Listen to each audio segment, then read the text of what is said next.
All right, so let's now go over to operations, Jimbo. So we are now on day 3. It is Thursday. This would make it the 28th. And you've got your hour, Jimmy. Go.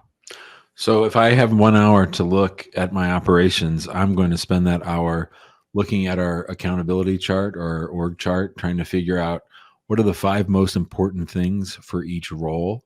I'm going to ask myself, are these 5 things being met? How regularly are they? How would I score them on this? We just did this with our whole team. We assessed each person in the firm to see how they're doing and how the requirements of the job are being met or not. And you'll just get great clarity if you understand what the 5 most important things are for that job. Hopefully you've done that work already. If you haven't, then I think if you don't have clarity yourself as a law firm owner as to what this person's role is and what they should be doing, then how can you expect them to have clarity on what they're supposed to be doing? And a lot of times it's simply because people are doing too many things, right? So one of the nice things about having areas of responsibility and things that people know that they're in charge of is that it reduces overwhelm and it allows for accountability. So I think being crystal clear as you come out of the gates as to how your firm is operating now, because it's fundamentally going to be different than just 12 months ago. So just, I think you surprise yourself. For us, there's been growth, but there doesn't necessarily have to be growth. It's just turnover or, changes in functions or, greater prioritization given to other parts of the firm. So I think that, a law firm, a LLC, a corporation is a living, breathing thing, just like a family or a person. And you've got to be able to track those changes that have happened, the growth of the firm, and then adapt accordingly. Yeah, and I would say this, be thinking about what your strategy is if you do choose to grow.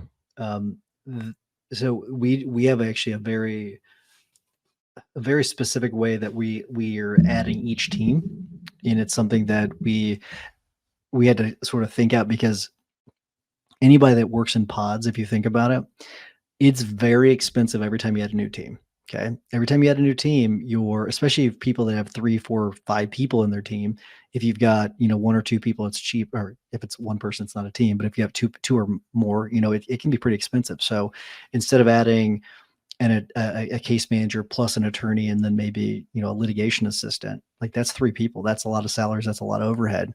How are you going to expand to get to that new team without having to add that team all at one time?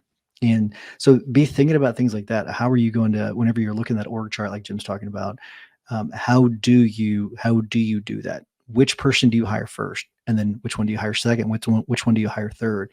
And then how do you make sure that's a separate team by itself? So those are the things you're going to be thinking about, especially. And that's one of the benefits of using the pod system is that's also sort of the downfall too, because not downfall, but it's one of the downsides where it can be more expensive to add that team, but it does give you that flexibility that you don't have to just add a team at a time. With my hour though, Jim, it's interesting because you were focusing on people. I would focus on process where I'm going through all of our processes and figuring out where can I trim the fat? Where are things that we're just doing extra things, or where are there redundancies? Where are there issues with the workflows? Right before this call, I had just gotten done meeting with Blue Team, and I got a lot of great information from them when it comes to workflows and maybe switching where tasks need to be. So, some tasks pop up whenever we change it to one phase, and maybe it should be the phase before that. So figuring out, looking at each one of these, and if you don't have all these in some centralized location, maybe you spend your hour working on that, where you put everything in one place. That way you have an idea as to what does everything look like? What do all the workflows look like? Obviously, you're not going to get all of your workflows in one place in 1 hour, but you can at least start on it, or you can get big picture what it looks like. So during that time, that's what I'm looking at. I'm looking at, it's process optimization. How do my workflows look, and what needs to change?